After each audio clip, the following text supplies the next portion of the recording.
In the summer of 1988, the Appalachian Mountains of eastern Tennessee were thick with heat, honeysuckle, and the sound of children laughing across a lake. Camp Watauga sat on 40 acres of donated land, surrounded by hemlock and white oak, a place where kids aged 10 to 15 came every June to swim, hike, and forget whatever waited for them back home. It was supposed to be the safest place in the world. On the night of July 14th, a 12-year-old girl named Jessie Morrow walked out of Cabin 7 after lights out. She was never seen again. Search teams combed the forest. Divers dragged the lake. Dogs lost her scent 30 yards from the cabin door. Police found no evidence of foul play, no sign of struggle, no body. The official report concluded she had wandered to the lake and drowned, though no remains were ever recovered. The case quickly went cold. 28 years later, a photograph arrived in the mail at the home of a woman named Dana Hollis. The photograph showed the interior of Cabin 7, a room that should not have existed because the camp had been demolished in 2001. But there it was. Every bunk, every knothole, every cobweb. And in the corner, barely visible, an object that made Dana's blood run cold.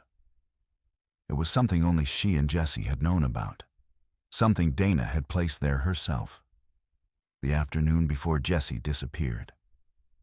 This is the story of what that photograph revealed, and why the truth behind Jessie Morrow's disappearance would prove more devastating and more human than anyone was prepared for. If you're new here, please take a moment to like this video and subscribe to the channel. It makes a huge difference, and it helps us keep telling these stories.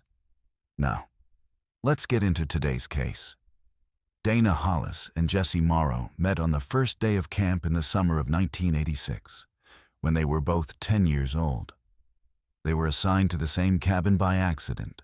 A counselor had misread a registration form.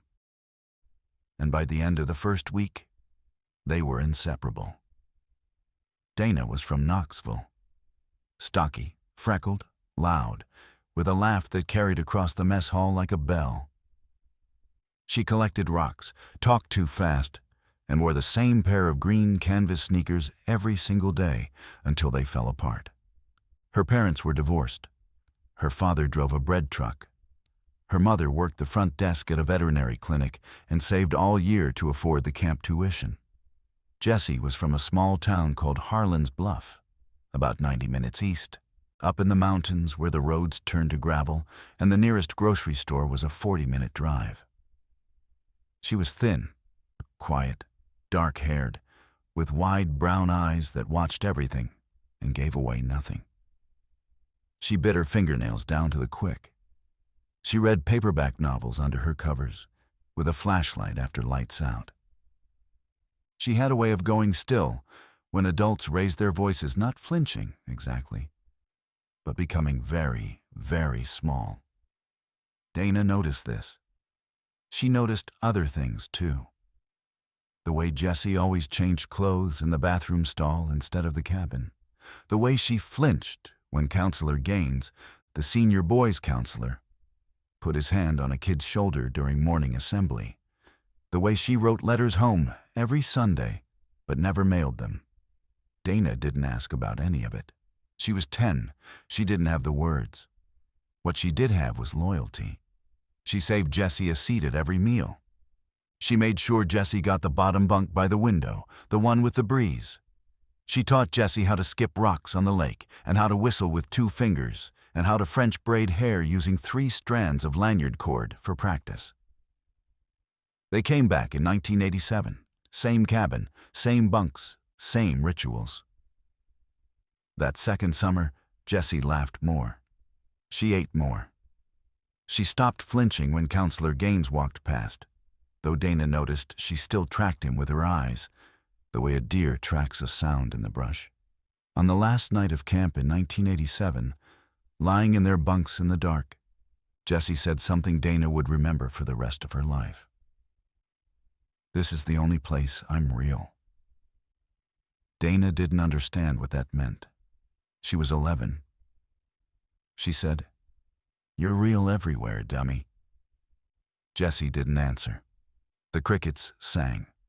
The lake lapped at the dock pilings. And somewhere outside, an owl called once and went silent. They wrote letters that fall and winter.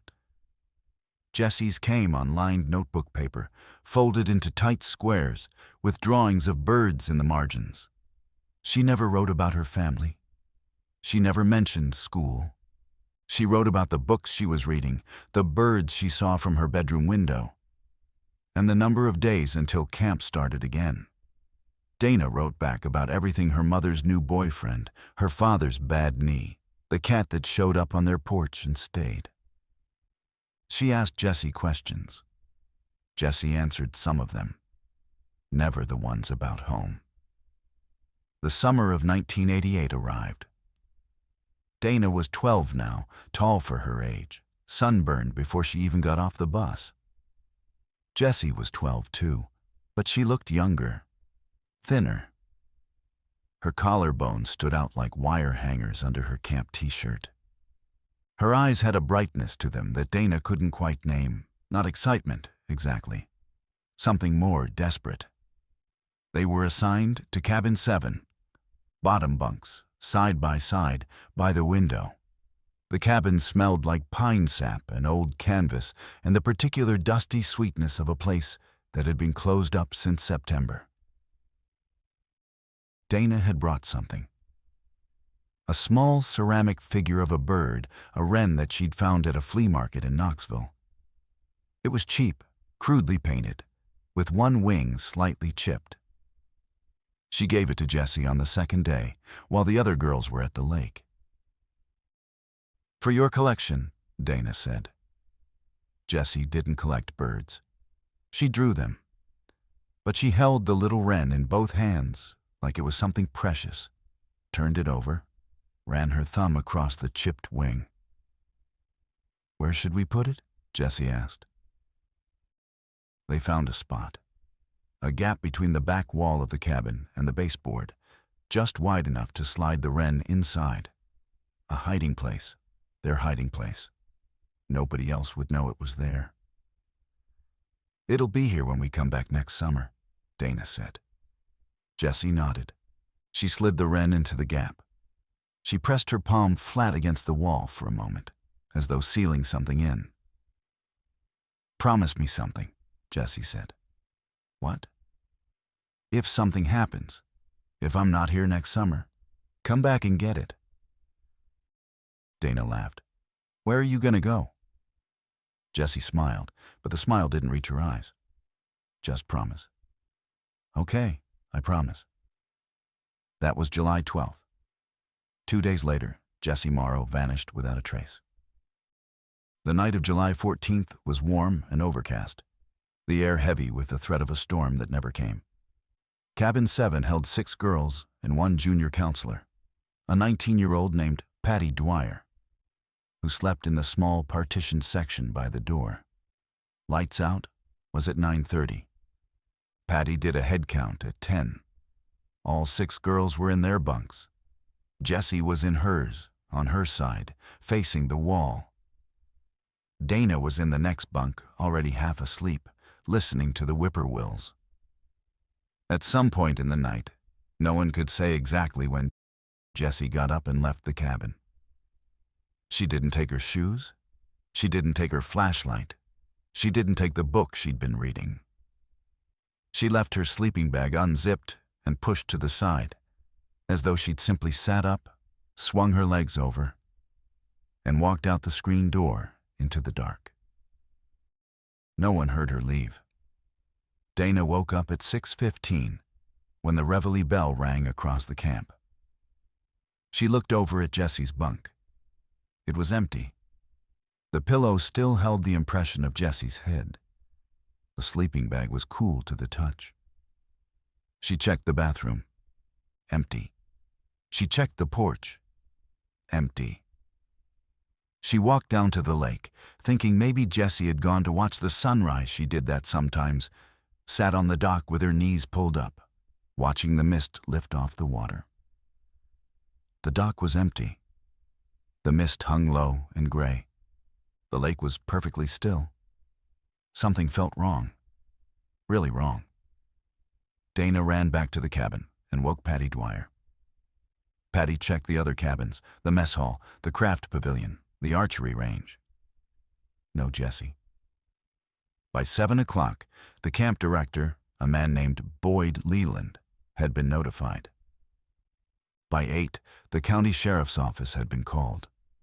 By 9, the first search team was moving through the woods. The search lasted 5 days.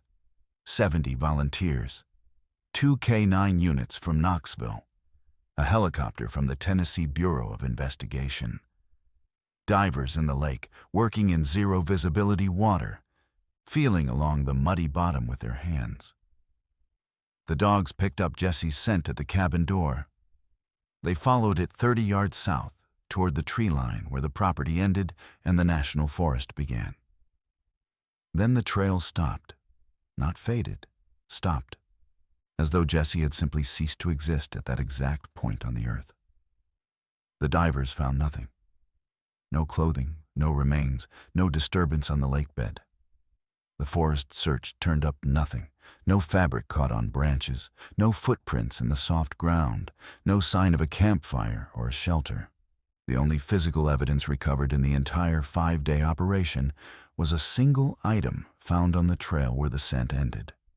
A folded piece of notebook paper, blank, damp with dew, tucked under a rock as though placed there deliberately. A blank piece of paper. It meant nothing.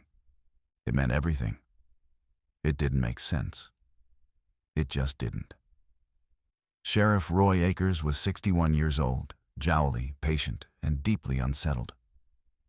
He'd worked missing child cases before runaways, mostly. Kids who turned up at a friend's house or a bus station within 48 hours. This was different. A 12-year-old girl had walked out of a cabin barefoot in the middle of the night, left no trail, and vanished into a forest that should have kept some record of her passing. He interviewed every camper, every counselor, every maintenance worker. He interviewed Boyd Leland 3 times. Leland was cooperative, organized, visibly shaken. He'd run Camp Watauga for 11 years. He provided registration records, medical forms, staff background checks, and a detailed site map. He wept during the second interview. Akers interviewed Jesse's parents. Her father, Glenn Morrow, drove up from Harlan's Bluff on the first day. He was a big man, heavy through the shoulders, with calloused hands and a voice that didn't carry emotion so much as suppress it. He answered questions in short, flat sentences. Yes, Jesse liked camp. No, she hadn't mentioned any problems. No, she hadn't seemed upset on the phone. His face was a wall. Jesse's mother, Carolyn, arrived separately an hour later in a different car. She was thin, drawn, with the same dark eyes as her daughter. She didn't speak to Glenn. She sat in the camp office with her hands in her lap and answered the same questions in a voice so quiet the deputy had to lean forward to hear her. Akers noticed the distance between them. He noted it. He didn't pursue it. In 1988, in that part of Tennessee, a man and a woman who didn't get along in public didn't necessarily mean anything a sheriff could act on. He noticed something else, too. When he asked Glenn Morrow whether Jesse had any reason to run away from home, Glenn's jaw tightened. Not much, just a flicker. Then he said, "No, sir, she did not." Carolyn Morrow said nothing. She looked at the floor. Akers filed his report on August 3rd, 1988. The conclusion was careful, hedged, and ultimately hollow. The most probable explanation is that the subject entered the lake at an unobserved point and drowned. Despite extensive search operations, no remains have been recovered. The case will remain open pending the development of new evidence. No evidence developed. The summer ended. The campers went home. Cabin 7 was cleaned, closed, and locked. And Dana Hollis went home to Knoxville, carrying a weight she would not be able to name for 28 years. Dana's mother picked her up from the Greyhound station on July 20th. Dana didn't cry on the bus ride home. She didn't cry in the car. She didn't cry at dinner or in the bath or in bed that night. She cried 3 weeks later, in the middle of a grocery store, standing in the cereal aisle, for no reason she could explain to her mother or herself. She cried so hard she couldn't breathe. Her mother held her in the middle of the Kroger and let her sob, and the other shoppers looked away or pretended not to notice. And Dana could not stop seeing Jesse's empty bunk with the sleeping bag pushed aside and the pillow still dented, and the cool air coming through the screen. She didn't go back to Camp Watauga. She couldn't. Her mother didn't push it. 8th grade started, then high school. Dana made friends. She played softball. She got a part-time job at a video rental store. She did all the things a teenager was supposed to do. And underneath it all, like a stone in her shoe that she could feel with every step but could never quite reach, there was Jesse. She thought about the blank piece of paper. She thought about the scent trail that ended at the tree line. She thought about the way Jesse had asked her to promise. She thought about the ceramic wren hidden in the wall of Cabin 7. And she wondered if it was still there, sealed in the dark, waiting. She thought about the things she hadn't told Sheriff Akers, not because she'd lied, because she hadn't known they mattered, because she was 12, and nobody asked the right questions. And by the time she was old enough to understand what she'd seen, the case was closed and the world had moved on. She hadn't told him about the flinching. She hadn't told him about Jesse changing clothes in the bathroom stall. She hadn't told him about Counselor Gaines, the way Jesse watched him, the way Jesse went rigid and silent whenever his name came up in conversation. She hadn't told him because she didn't have the words. And then the years passed. And the words came, and by then there was no one to tell them to. Years turned into decades. Dana graduated high school. She went to community college, then transferred to UT Knoxville. She studied social work. She got a job with the Tennessee Department of Children's Services. She married a man named Keith Hollis, a quiet, decent electrician who liked fishing, and didn't ask why his wife sometimes sat on the back porch at midnight, staring at nothing. She had 2 daughters. She named the first one Claire and the second one Jessica, though she told everyone it was after her grandmother. Jesse's case stayed officially open. Practically, it was dead. Sheriff Akers retired in 1994 and died of a heart attack in 1997. His files were boxed and stored in the county records office. Camp Watauga continued operating through the 1990s, though enrollment declined. Boyd Leland sold the property in 1999 to a timber company. The camp was demolished in 2001. Cabins, mess hall, dock, all of it scraped down to bare earth and replanted with loblolly pine. Dana learned about the demolition from a newspaper article. She read it at her kitchen table, holding a cup of coffee that went cold in her hands. And she thought about the ceramic wren sealed in the wall of Cabin 7. She thought about her promise. She hadn't kept it. The wren was gone now, crushed into splinters and landfill debris, and the only proof it had ever existed was in Donna's memory and Jesse's. And Jesse was gone. In 2004, Carolyn Morrow died. Lung cancer. She was 58. Dana found the obituary online and read it twice, looking for Jesse's name in the list of surviving family members. It wasn't there. The obituary listed Glenn Morrow as preceded in death. He died in 2001. Cirrhosis of the liver, and Carolyn's sister as the sole survivor. No mention of a daughter. No mention of Jesse at all. Dana sat at her computer for a long time. She thought about a 12-year-old girl whose parents had erased her even from their own deaths. She thought about the distance between Glenn and Carolyn Morrow in the camp office. The way Carolyn had looked at the floor when the sheriff asked if Jesse had any reason to run. Something had been wrong in that family. Something had been wrong for a long time. And the only person who might have been able to say what it was had vanished barefoot into a Tennessee forest 38 years ago and never come back, except that in 2016, everything changed. The envelope arrived on a Tuesday in October. It was addressed to Dana Hollis at her home in Maryville, Tennessee, in neat block letters with no return address. The postmark was Asheville, North Carolina. Inside was a single photograph, printed on matte paper, and nothing else. No note, no letter, no explanation. Dana pulled out the photograph and looked at it. She stopped breathing.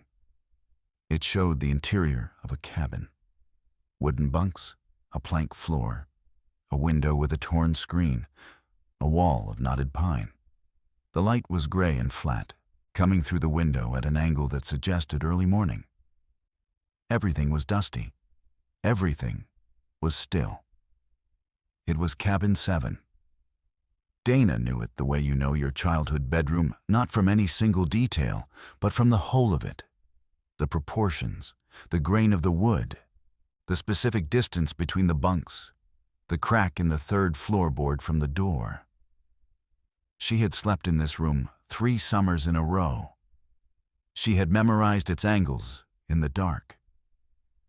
She had lain in that bottom bunk by the window and listened to her best friend breathing in the next bed and believed, with the fierce certainty of a child, that nothing could touch them there. But Camp Watauga had been demolished in 2001. The cabins had been torn down. The land had been replanted. This room did not exist anymore. And yet, here it was, in a photograph, looking exactly as it had in 1988. Dana turned the photograph over. On the back, in the same block letters as the envelope, someone had written a single line. She kept her promise. Dana's hands shook. She looked at the photograph again, more carefully now, scanning every inch of the image. The bunks, the floor, the walls, the window. And then she saw it. In the lower right corner of the frame, near the baseboard, in the gap between the wall and the floor, a small shape, crudely painted, one wing slightly chipped. The ceramic wren. The wren that Dana had placed in that wall in July of 1988. The wren that only she and Jesse had known about. The wren that should have been destroyed when the cabin was demolished 15 years ago. Someone had taken a photograph of Cabin 7 and possibly recently one, and in that photograph, the ceramic wren was visible in exactly the spot where Dana had hidden it. Her blood ran cold. She sat at her kitchen table for 2 hours, holding the photograph, turning it over, reading the words again. She kept her promise. Whose promise? Dana's promise to come back for the wren? Or Jesse's promise, some promise Dana didn't know about? Who had sent this? Who knew about the wren? Who knew Dana's married name and home address? And how could this cabin exist? She called Keith at work. He came home early, looked at the photograph, looked at the envelope, and sat down across from her at the table. "You need to call the police," he said. "And tell them what?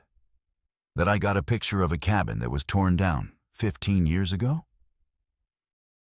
That you got an anonymous photograph connected to a missing persons case?" Dana looked at the photograph again.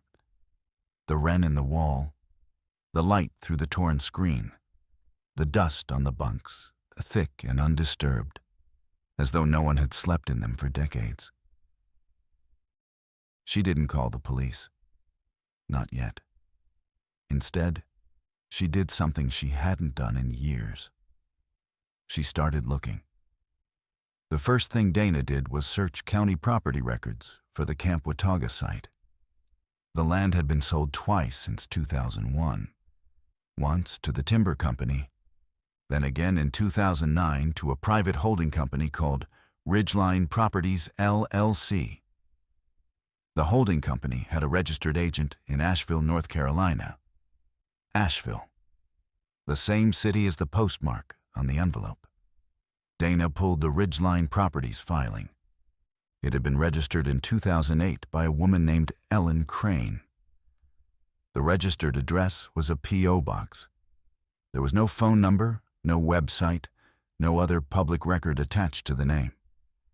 Ellen Crane, as far as Dana could determine from an evening of searching, did not exist anywhere else. She expanded her search. She looked for building permits filed on the Camp Watauga property since 2009. There was one, a single permit filed in 2011 for the construction of a private residential structure on the northern parcel of the property. The permit described the structure as a single-story dwelling, wood frame construction, 640 square feet, about the size of a cabin. Dana sat back in her chair. Her heart was hammering. She pulled up satellite imagery of the property on Google Earth. The resolution was poor. The last capture was from 2014, but she could see it. A small structure surrounded by young pine trees set back from the old camp road, on the approximate footprint of where the cabins had once stood. Someone had bought the Camp Watauga land. Someone had built a small structure on it. And someone had sent Dana a photograph of an interior that looked exactly like Cabin 7, complete with a ceramic wren that only 2 people in the world had ever known about. One of those people had been missing for 28 years. Dana's hands were shaking again. She clenched them into fists. She thought about calling the sheriff's office. She thought about calling the TB1. She thought about calling Keith and telling him she was driving to Asheville to find a P.O. box registered to a woman named Ellen Crane. Instead, she called a woman named Patty Dwyer. It took 3 days to find her. Patty had married, divorced, remarried, and moved to Chattanooga. She worked as an office manager for a dental practice. She was 47 years old, and when Dana reached her on the phone and said the words, Camp Watauga, there was a silence so deep and so long that Dana thought the line had gone dead. "I've been waiting for this call," Patty said finally. "For 28 years, I've been waiting for someone to call me about that summer." Then you remember. I remember everything. I just didn't think anyone else did. They met at a diner off I-75, halfway between Maryville and Chattanooga. Patty was heavy-set now, with gray-streaked hair and reading glasses on a chain around her neck. She sat across from Dana in a vinyl booth and held her coffee cup with both hands and didn't drink from it. "I was 19, Patty said. "I was the junior counselor. I was supposed to watch those girls. I did a head count at 10. Everyone was in their bunks." "I know. What I didn't tell the sheriff." Patty stopped. She looked out the window at the parking lot. A light rain was falling. "What I didn't tell anyone, because I didn't understand it at the time, and then later I was too ashamed." "Tell me now." Boyd Leland came to the cabin that night, after lights out, around 11, maybe later. He came in through the counselor's door, the one on my side. He told me one of the girls had a phone call from a parent and needed to come to the office. He said he'd walk her over himself. Dana's chest tightened. "Which girl?" "Jessie. He took Jessie." The diner hummed around them. The rain tapped on the window. Dana's coffee sat untouched. "I went back to sleep," Patty said. Her voice was thick. "I went back to sleep, and when I woke up, Jessie's bunk was empty, and I assumed she'd come back and gotten up early. I didn't check. I didn't think. I was 19 years old, and the camp director told me it was fine. So I believed him. You told the police she was in her bunk at 10. She was. She was in her bunk at 10. She wasn't there at 6. And I filled in the gap with the easiest story, because the truth that I let the camp director take a 12-year-old girl out of my cabin in the middle of the night, the truth made me the person who failed her. Dana laid the photograph on the table between them. Patty looked at it. The color drained from her face. "That's cabin 7, she whispered. "It was demolished in 2001. "I know. Someone rebuilt it, on the same land. And someone sent me this photograph, with this hidden inside it." Dana pointed to the wren. "That's a ceramic bird I hid in the wall of cabin 7 in July of 1988. Only Jessie and I knew about it."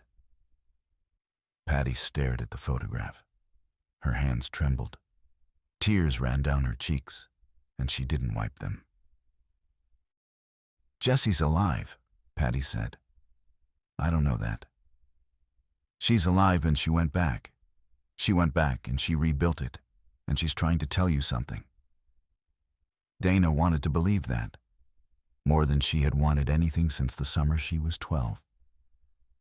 But wanting wasn't evidence, and she'd spent 20 years in social work learning the difference between hope and fact. She needed to see the property for herself. Dana drove to the site on a Saturday in late October. Keith wanted to come. She asked him not to. This was something she needed to do alone. The drive took 4 hours. The last 30 minutes were on unpaved roads that wound up into the mountains, through tunnels of bare trees dropping the last of their autumn leaves.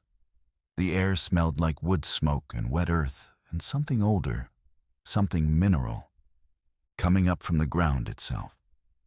She found the old camp road. It was overgrown, barely a track, but the ruts were still there beneath the weeds. She drove slowly, branches scraping the sides of her car, until the road opened into a small clearing. The structure was there, set back in the pines, small, weathered, with a tin roof and a covered porch. It looked, from the outside, almost exactly like a Camp Watauga cabin, the same proportions. The same style of construction, the same placement of the door and the single window. Dana parked. She sat in her car for a full minute, gripping the steering wheel, or her pulse loud in her ears. She got out. The clearing was silent, except for wind in the pines and a woodpecker somewhere in the distance. No other cars. No sign of recent habitation, no firewood stacked, no lights, no curtains in the window. She walked to the porch. The boards creaked under her weight. The front door was unlocked. She pushed it open. The interior was dim, lit only by the gray light coming through the window. And it was cabin 7. Not approximately, not suggestively, exactly. The same wooden bunks, built to the same dimensions, in the same positions. The same plank floor, the same knotted pine walls. Even the crack in the 3rd floorboard was there, reproduced with care or transplanted from the original. Dana stood in the doorway, and she was 12 years old again. And it was the summer of 1988. And Jessie was in the next bunk, reading by flashlight. And the crickets were singing, and the world was simple and safe and whole.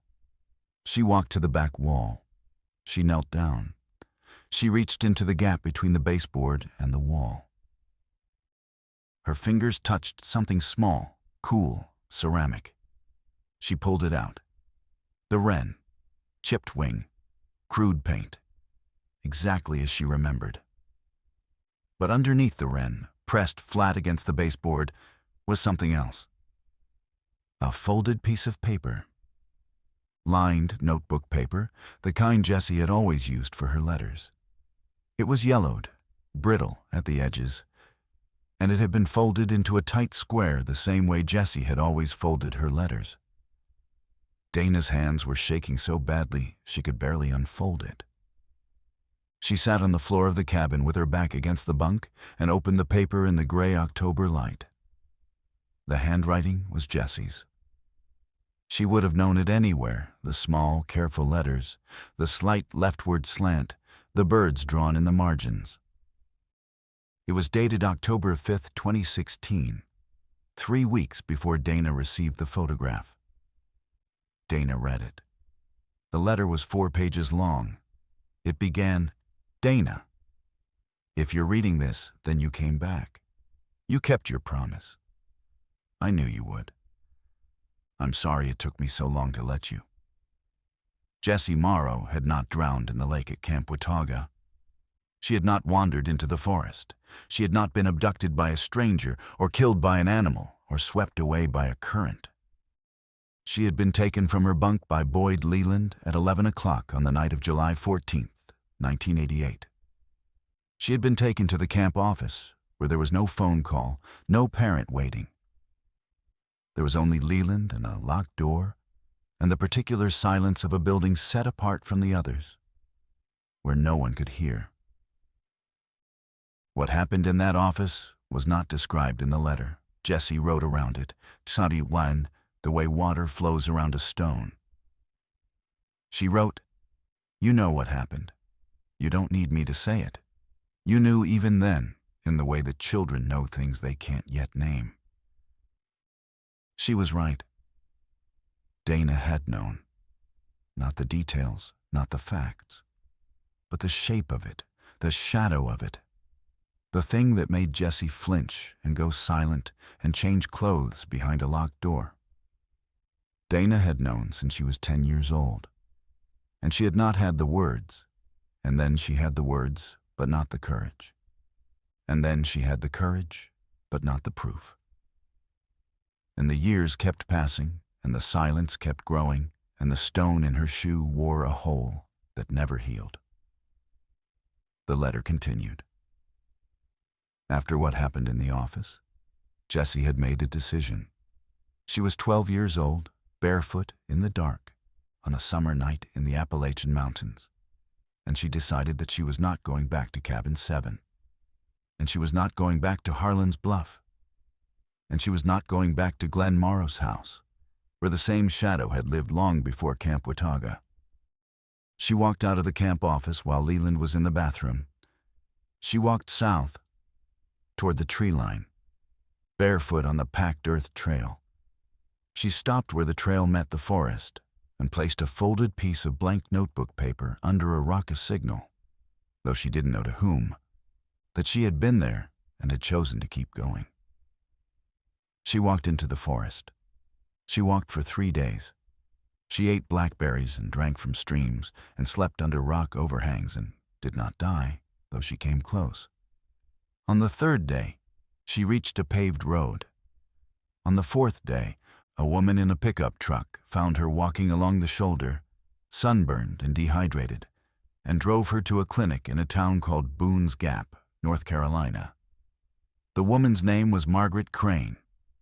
She was 54 years old, a retired school teacher, unmarried, living alone in a farmhouse at the end of a dirt road. She brought Jessie to the clinic. She waited while the nurse treated her blisters and sunburn and dehydration. She asked Jessie her name. Jessie said, "I don't have one anymore." Margaret Crane looked at her for a long time. She saw the bruises that were not from walking. She saw the way the girl held herself, folded inward, protective, braced for something. She saw what Dana had seen, what Patty Dwyer had seen, what Carolyn Morrow had seen, and been unable to stop. Margaret Crane did not call the police. She did not call Camp Watauga. She did not call Glenn Morrow. She took Jessie home. The letter described the next 28 years in fragments, not a chronology. Jessie lived with Margaret Crane in Boone's Gap, North Carolina, under the name Ellen Crane, Margaret's invented niece from out of state. In a small town with no reason to ask questions about a retired teacher's visiting relative, the story held. Margaret homeschooled her. She bought her books and art supplies and a pair of binoculars for watching birds. She gave her a room with a window facing east, so the morning light came in warm and golden. She gave her safety. For the first time in Jessie's life, she gave her a door that locked from the inside and a house where no footsteps came down the hall at night. Jessie Ellen grew up. She got her GED under her assumed name. She took community college courses. She learned carpentry from a neighbor, bookkeeping from Margaret, and watercolor painting from library books. She was quiet, careful, and watchful. But she was alive, and she was free, and she was no longer afraid. Margaret Crane died in 2007. She left the farmhouse and a small savings account to her niece, Ellen Crane. Ellen sold the farmhouse, moved to Asheville, and worked for a small nonprofit that provided transitional housing for women leaving abusive situations. She did this work quietly and well, for 9 years, using skills she had learned from the inside. In 2009, she saw a property listing. 40 acres in eastern Tennessee, formerly a youth camp, now planted in pine. The price was low, the land was remote.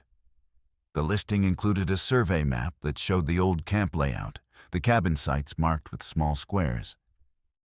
She bought it. She did not buy it to live on. She did not buy it to develop. She bought it because the land held something of hers, a piece of her childhood that was not contaminated by what had been done to her there.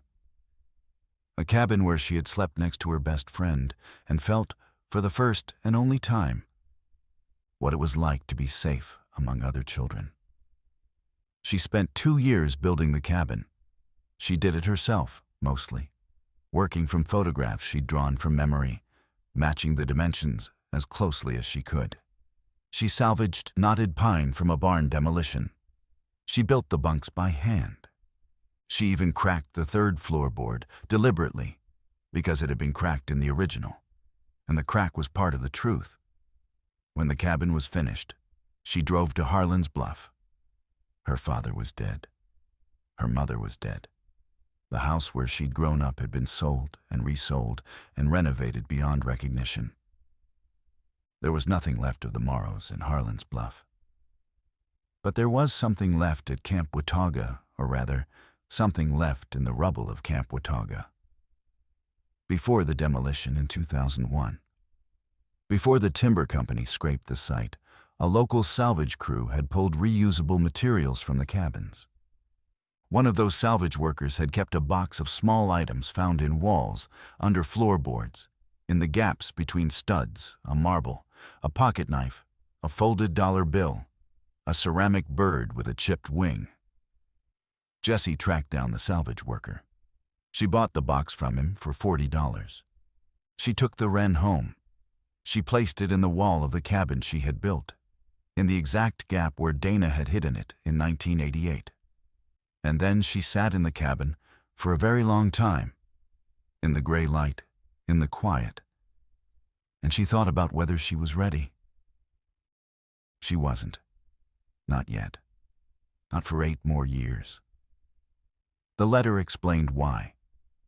Not in clinical terms, not in the language of therapy or diagnosis, though Jessie had been in therapy for 15 years. In the language of a woman who had spent most of her life becoming a person who could survive being known. I was afraid that if I came back, I would become the girl in the office again.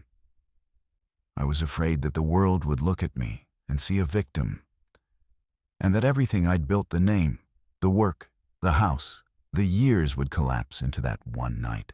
I was afraid that you would look at me and see someone who needed to be saved, when what I needed was to be the one who saved herself. I was afraid of Glenn, even after he died. I was afraid of the version of him that lived inside me, the one that said I deserved what happened, the one that said no one would believe me, the one that said the world was safer if I stayed gone. Margaret told me once that the hardest part of surviving isn't the thing you survive. It's deciding you're allowed to live afterward. Not just exist. Live. Take up space. Make noise. Be seen. I'm 40 years old. I've been Ellen Crane for longer than I was Jessie Morrow. But I built this cabin for the girl I was when I was 12. The one who hid a ceramic wren in a wall with her best friend and believed that some things could be kept safe. I'm sending you the photograph because I'm ready now. Come find the wren. Come find me. At the bottom of the letter, below the signature, there was an address. A street in Asheville, North Carolina. Dana folded the letter. She held the ceramic wren in one hand and the letter in the other. She sat on the floor of Cabin 7, the new Cabin 7, the one Jessie had built from memory and grief and will, and she cried. She cried for the girl who walked barefoot into a forest at midnight. She cried for the 12-year-old who didn't have the words. She cried for Patty Dwyer, asleep by the door, and for Carolyn Morrow, looking at the floor, and for 28 years of silence that had been, in the end, the sound of someone learning how to live. Then she stood up. She put the wren in her pocket.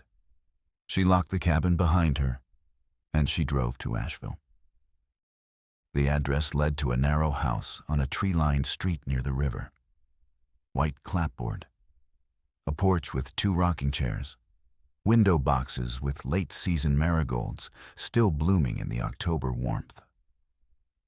A bicycle leaned against the railing. Dana parked across the street. She sat in the car. She looked at the house and thought about the last time she had seen Jessie Morrow's face sleeping in the bunk beside hers on a July night in 1988. 28 years. A lifetime. 2 lifetimes. She got out of the car. She walked up the porch steps. She knocked on the door. The woman who opened it was 40 years old. Dark-haired, though there was gray at the temples now. Thin, but not the desperate thinness of a 12-year-old running out of safety. Her eyes were the same wide, brown, watchful, but the fear was gone from them. In its place was something steadier, something earned. She wore a green flannel shirt and jeans and no shoes, and she stood in the doorway of her own house and looked at Dana Hollis. And for a moment, neither of them spoke. Then Jessie said, "You kept your promise." Dana opened her mouth to speak. Nothing came out. She reached into her pocket and held up the ceramic wren, the chipped wing, the crude paint, the tiny, stupid, beautiful thing that had sat in a wall for 28 years waiting. Jessie took it. She held it in both hands, the way she had in 1988, and she ran her thumb across the chipped wing. "You're real everywhere, dummy," Dana said. Her voice broke on the last word. Jessie laughed. It was a real laugh, full and warm. And it sounded like the girl Dana remembered, and also like someone entirely new. Someone Dana had never met. Someone who had built an entire life out of the ruins of a stolen childhood. They stood on the porch. They held each other. The marigolds nodded in the breeze.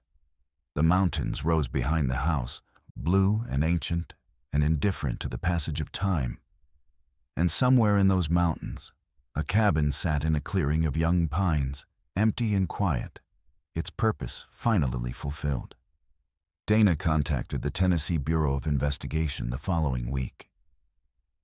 She provided Jessie's letter, Patty Dwyer's statement, and a formal request to reopen the 1988 case. She also provided a detail that had never appeared in any investigative file. Boyd Leland's name as the last person known to have seen Jessie Morrow before her disappearance. The TBY assigned an investigator named Claire Atchley. She was 36 years old, methodical, and unflinching. Within 2 months, she had located 3 other women, former campers from 1985, 1986, and 1989, who independently described encounters with Boyd Leland that matched the pattern of Jesse's account. None of them had ever reported. None of them had ever been asked. Leland was 71 years old, retired, living in a house outside Gatlinburg. He was arrested on February 14, 2017, 28 years and 7 months after the night he walked into Cabin 7 and told Patty Dwyer that a parent was on the phone. He was charged with aggravated sexual assault of a minor, kidnapping, and obstruction of justice. The additional victims came forward during the pre-trial phase.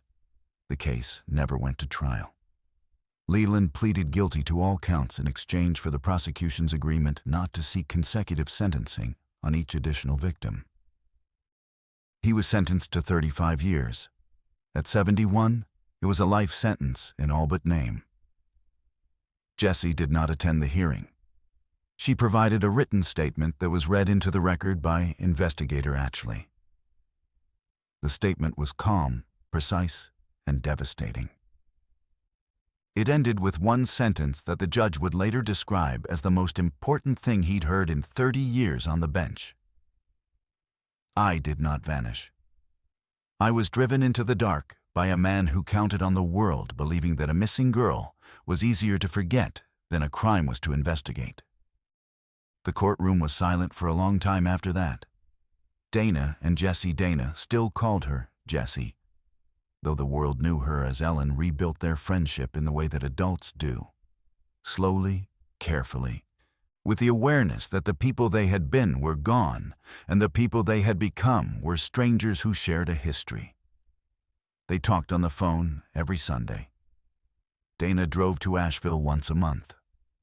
They hiked in the mountains together, the same mountains Jessie had walked through barefoot at 12. And they did not talk about that night unless Jessie brought it up, which was rare and always on her own terms. Jessie continued her work with the transitional housing nonprofit. She served on the board. She trained volunteers. She did not use her real name publicly. And Dana respected this. The name Ellen Crane had been built from nothing, by a child, in the dark, and it had kept her alive for 28 years. It was as real as any name could be. The cabin in the mountains stayed. Jessie visited it sometimes, alone. She never slept there. She sat on the porch and listened to the woodpecker and the wind in the pines and the silence, which was not the silence of concealment anymore, but the silence of a place that had done what it was built to do. Dana visited it once, the following summer. She brought her daughter Jessica, who was 14, almost exactly the age Jessie had been. They stood in the cabin together, in the light, and Dana showed her daughter the gap in the wall where the wren had been hidden. "Your friend built this whole thing from memory?" Jessica asked. "She built a lot of things from memory," Dana said. Jessica looked at the bunks, the knotted pine, the cracked floorboard. She didn't fully understand the story yet. She was 14, but she understood enough to know that this room meant something, and that some things, once broken, could be rebuilt by hand. The ceramic wren sits on a shelf in Jessie's house in Asheville. Next to it is a framed photograph, not the one she sent to Dana, but a new one, taken by Dana's daughter on a summer afternoon. It shows two women on the porch of a small cabin in the mountains, sitting in camp chairs, laughing at something the camera didn't catch. The light is warm. The pines are tall. The mountains are blue in the distance. It is not a photograph of a crime or a mystery or a cold case. It is a photograph of two people who found each other again after 28 years, because one of them built a room from memory and hid a ceramic bird in the wall, and the other one kept her promise. There are people who vanish, and the world decides they are gone. It writes its reports, it files its conclusions, it moves on. But the truth does not move on. It sits in the wall, in the gap between the baseboard and the pine, small and chipped and crudely painted. Waiting for the person who knows where to look, Jessie Morrow survived. Not because the system saved her, not because justice arrived in time. She survived because a retired schoolteacher in a pickup truck saw what no one else would look at. And because a 12-year-old girl decided, on the worst night of her life, that she would rather walk into the dark than stay in a room with a locked door. And she survived because 28 years later, she trusted that the girl in the next bunk, the one who laughed too loud and wore the same green sneakers every day, and gave her a ceramic bird with a chipped wing, would come back. She did. In the end, love proved stronger than the darkness. It always does. It just takes longer than anyone wants it to. If you or someone you know has been affected by child abuse, the Child Help National Child Abuse Hotline is available 24/7 at 1-800-422-4453.